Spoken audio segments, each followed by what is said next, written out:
This is a hard story to tell because it begins with peace and ends in fear. Annie had been separated from her husband for quite a while. The air around her was starting to feel lighter, and the walls just didn't listen for footsteps anymore. Do you know what I mean? She was learning what silence could sound like when it wasn't followed by fear. And little by little, that silence had started to sound like freedom. It was an ordinary afternoon that day. She had gone to the grocery store and purchased her usual things, bread, coffee, oranges.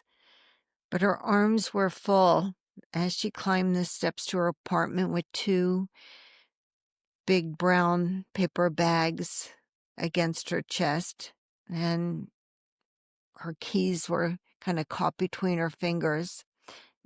She was just thinking about dinner and excited for her daughter to come home from school.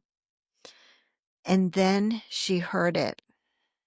It was a voice, low and familiar, unmistakable. "Can I help you?" he said. Her body tensed. Her body knew before her mind could even catch up.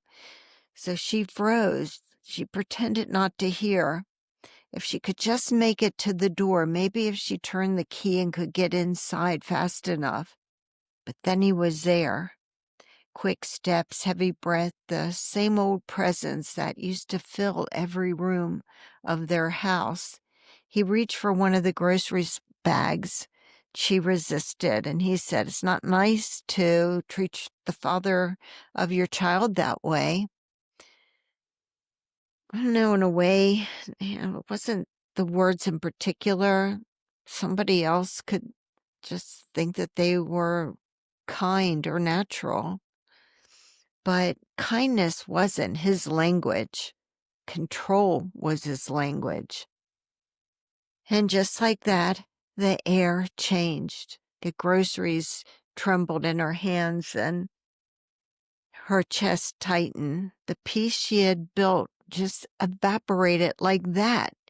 He smiled that same self-assured smile, the one that always meant he was in charge. He said, "Shouldn't be carrying this much weight by yourself," as he grabbed another bag from her arm.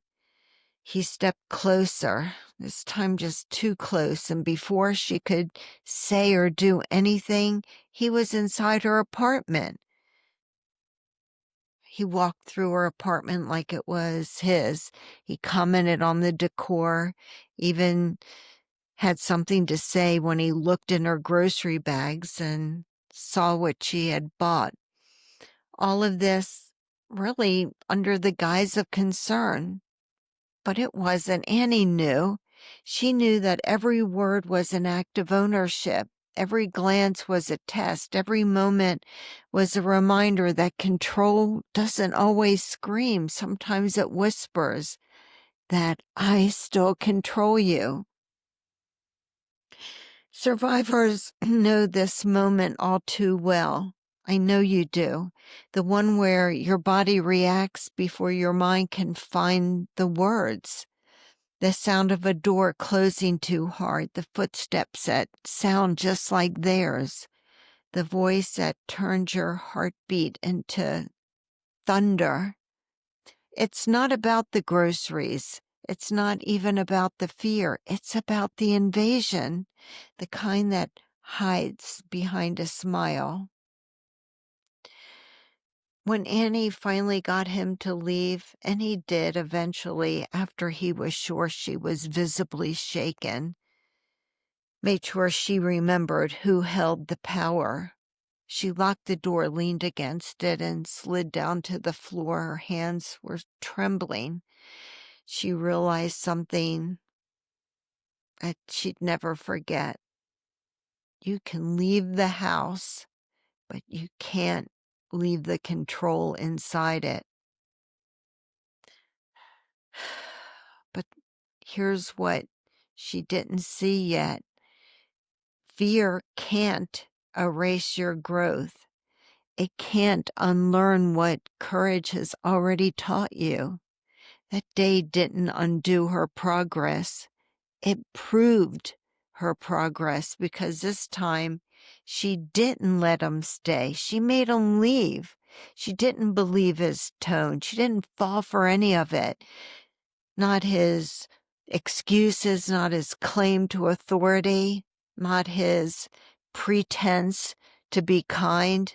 He walked out that front door, and this time he didn't take her spirit with him.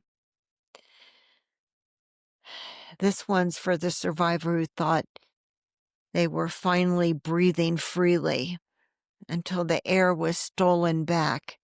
The one who knows how fast peace can turn into panic, for the one still checking the locks at night, not because they're weak, but because they remember. You are not paranoid. You are remembering what your body had to survive. And that memory isn't weakness. It's evidence. It's evidence that you endured, that you saw the danger for what it was, that you are still here. I'm Keil Hackley, attorney, author of the book Undercurrent, and your host here. Annie's story reminds us that healing doesn't mean forgetting. It means reclaiming what was taken, piece by piece, breath by breath. Thank you so much for being here. Thank you for showing up. And thank you for believing that even the hard stories need to be told. Until next time, know I honor your truth and you're not alone. And as always, remember that you are stronger than you ever believed. You are a warrior against narcissistic abuse, and you are tenacious, and you are never going to give up on what's important to you. Until next episode, promise me that you are going to take good care of yourself. Thank you again, and I will see you soon. Bye for now.